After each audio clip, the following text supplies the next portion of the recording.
بسم اللہ الرحمن الرحیم۔ السلام علیکم ورحمۃ اللہ وبرکاتہ۔ اپنی ویڈیو کا آغاز حمد باری تعالی سے کرتا ہوں۔ لا الہ الا اللہ وحدہ لا شریک لہ لہ الملک ولہ الحمد وہو علی کل شیء قدیر۔ پھر نبی کریم حضرت محمد مصطفیٰ صلی اللہ علیہ وآلہ وسلم پر درود پاک پڑھ کر کرتا ہوں۔ اللہم صلی علی محمد وعلی آل محمد کما صلیت علی ابراہیم وعلی آل ابراہیم انک حمید مجید۔ اللہم بارک علی محمد وعلی آل محمد کما بارکت علی ابراہیم وعلی آل ابراہیم انک حمید مجید۔ آج کا وظیفہ ان لوگوں کے لیے خاص ہے جو اپنی محبت سے نکاح کرنا چاہتے ہیں اور چاہتے ہیں کہ بہت ہی آسان وظیفہ ہو، تو ان کے لیے بہت ہی آسان وظیفہ اور بہت ہی مجرب وظیفہ ہے۔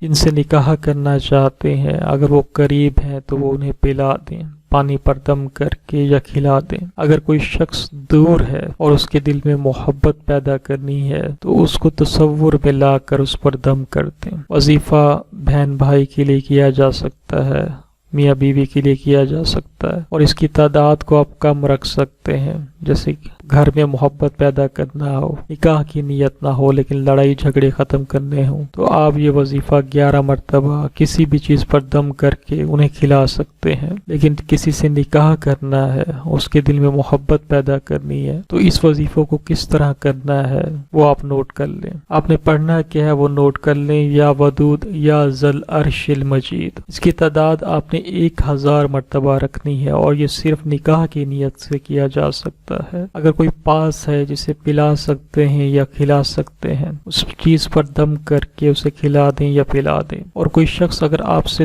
دور ہے تو اسے تصور میں لا کر اس پر دم کر دیں، پھونک مار دیں۔ انشاءاللہ تعالی اس کا دل آپ کی طرف مائل ہو جائے گا۔ پھر سے کہتا ہوں کہ یہ وظیفہ، یہ عمل صرف اور صرف نکاح کی نیت سے کیا جا سکتا ہے، تبھی فائدہ ہوگا۔ اس وظیفے کو، اس عمل کو یقین کامل سے کریں۔ یہ ایک دن کا عمل ہے، انشاءاللہ تعالی جو بھی یقین سے کرے گا اس کو ضرور فائدہ ہوگا۔ اس ویڈیو کو لائک کر دیں اور لوگوں کے ساتھ شیئر کر دیں۔ بہت شکریہ۔ اللہ حافظ۔